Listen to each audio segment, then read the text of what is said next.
They not like us. They not like us. They not like us. They not like us. They not like us. They not like us. You think the bay gon' let you dish? X-Men 97 episode 10 part 3. Oh, let me chill out. I know I'm a little slow, y'all. I definitely took classes with a little carpet off in there back in the day. You know what I'm talking about? Let me quit playing. No offense to Amanda Seals and anybody who might self-diagnose themselves with autism. Listen, that ain't what this is about. This is about X-Men 97, man. It's the final episode of this season, and we got to see my boy Charles Xavier digging off in the scene, digging off in Magneto.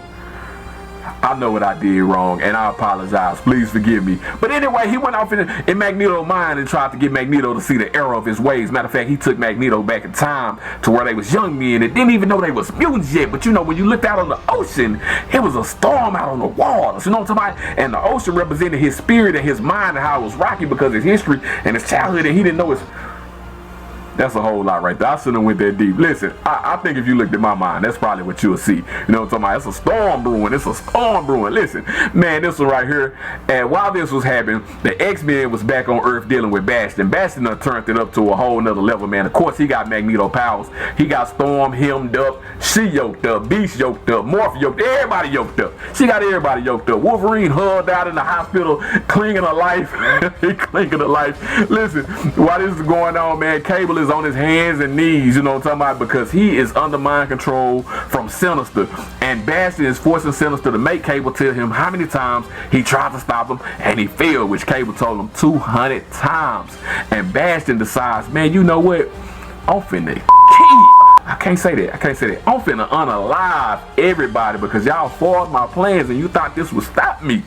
You know what I'm talking about? Meanwhile, the Phoenix. You know what I'm talking about? Jean Grey Phoenix come out of nowhere. You know what I'm talking about? She's shutting everything down.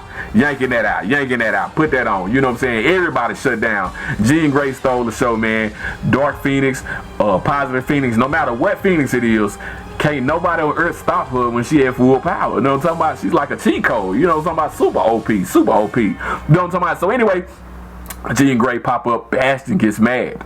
You know what I'm saying? Bastion gets so mad that Bastion yanks the arm off Cable and takes the techno virus, the human tech, whatever it is that they made his arm out of, and Bastion turns it into a suit of armor, kind of like Ultron. You know what I'm talking about? Then Bastion decides, I'm gonna go up there to that asteroid that Magneto and Xavier got, and I'm gonna crash into the Earth and destroy everybody. We going back like the dinosaurs. This is a new ice age coming.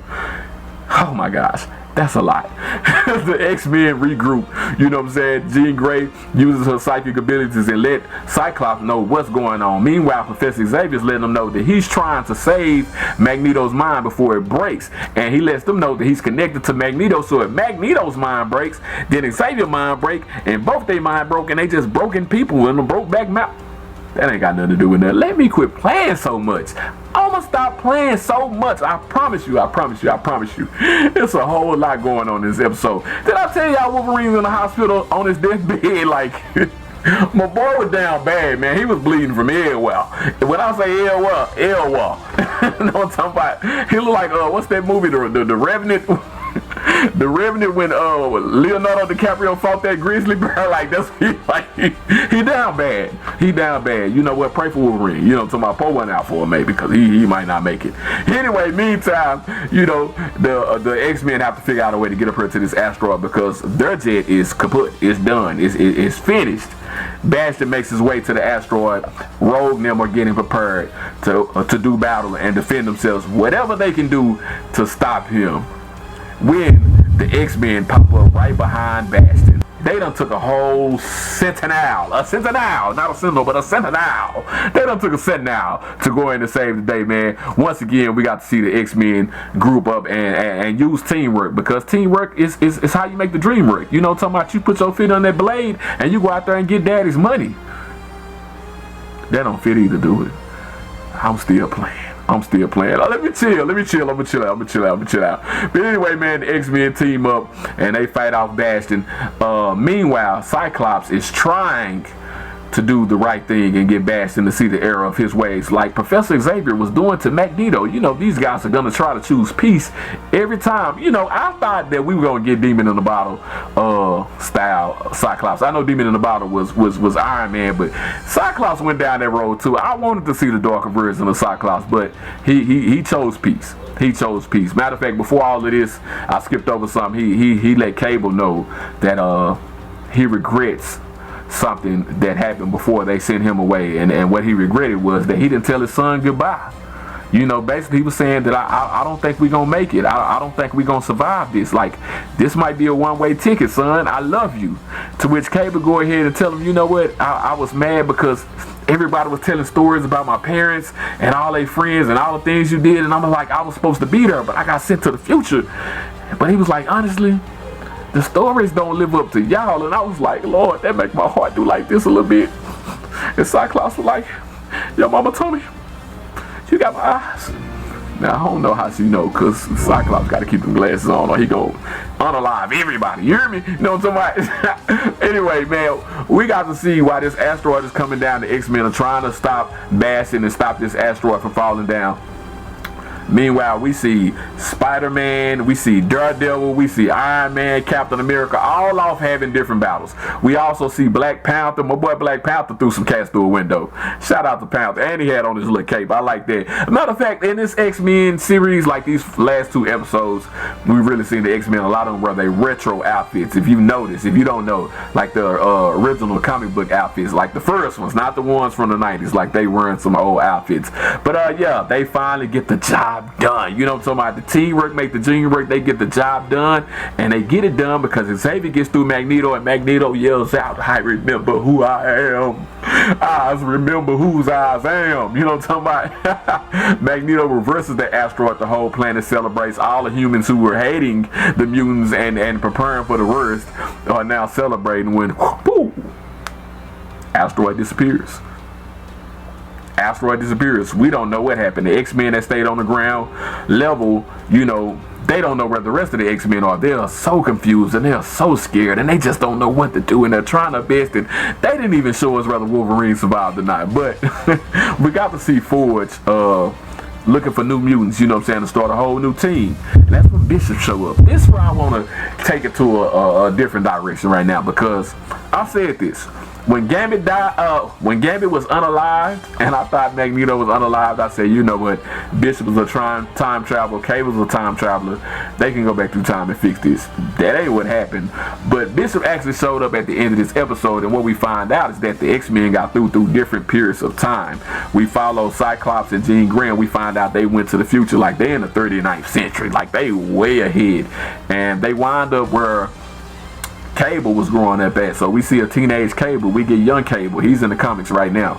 Also we see Xavier and them and his team, Rogue and Magneto, all of them are slung all the way back to Egyptian days. You know what I'm talking about? And they run into somebody. They run into a powerful warrior, a powerful young warrior who just so happens to be Apocalypse. Oh my gosh. I can't wait for season 2 now. Like, I'm really looking forward to season 2. Like, what are they going to do? Like, I got to go back and read the comics, because I don't even know if this is a comic book line. Because I know that this happened to the Fantastic Four, for instance. I know that this happened to them. So I don't know if they're going to use the Fantastic Four storyline. You know, they might, you know, because this animated series, you know, I told you it's like a real life soap opera. This animated series right here, it kind of took some bits and pieces from a couple other comics and a couple other people. For instance, I said existence. Words are hard. Words are very, very hard. For instance, like I brought up last episode that I didn't know, or I've never seen Morph be able to use other people's powers.